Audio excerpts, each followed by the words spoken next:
डूंगरपुर के शिवराजपुर गांव की वो शाम बाकी शामों से अलग थी। हर कोने में शादी की तैयारियां चल रही थी, मिठाइयां बन रही थी, पंडाल सज रहे थे और नेहा प्रजापति की गोड़ी निकल चुकी थी। गांव की गलियों में बिनोले की धुन गुज रही थी। नेहा के चेहरे पर मुस्कान थी, बिल्कुल वैसी ही जैसी किसी दुल्हन के चेहरे पर होती है जब वो अपने नए जीवन की ओर कदम बढ़ा रही थी।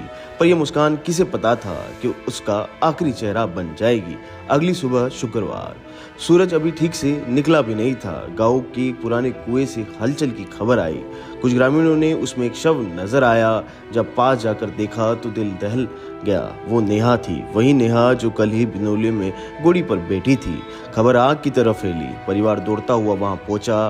किसी को यकीन नहीं हुआ कि नेहा को तुरंत सागवाड़ा अस्पताल ले जाया गया, लेकिन डॉक्टर ने सिर हिलाकर कह दिया कि वो अब इस दुनिया में नहीं रही है। शादी की तैयारियां अब मातम की तैयारियों में बदल गई थी। हल्दी की थाली की जगह अब शोक के फूल थे। जो मेहमान शादी के गीत गाने वाले थे वो अब ढास बढ़ा रहे थे। नेहा के पिता की आंखों में एक ही सवाल था। नारायण ने सीधे कहा कि मेरी बेटी खुद नहीं मर सकती है।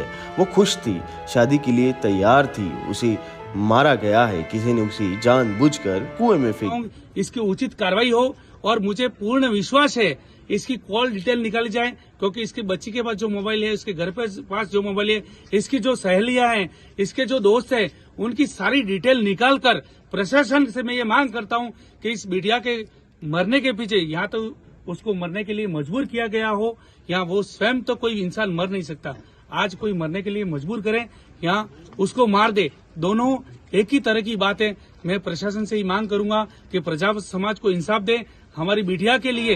पुलिस ने मामला दर्ज कर लिया है, जांच जारी है। पूरा में एक लड़की जिसका नाम नेहा प्रजापति है और जिसकी उम्र 22 वर्ष है, उसने पास के ही खेतों में एक कुएं में जाकर डूब के आत्महत्या कर ली है, जिसमें बॉडी को परिवारजनों के द्वारा सरकारी अस्पताल सागवाड़ा में शिफ्ट कराया गया मोर्चरी में, और जिस पर पुलिस मौके पर पहुंच गई है मोर्चरी में।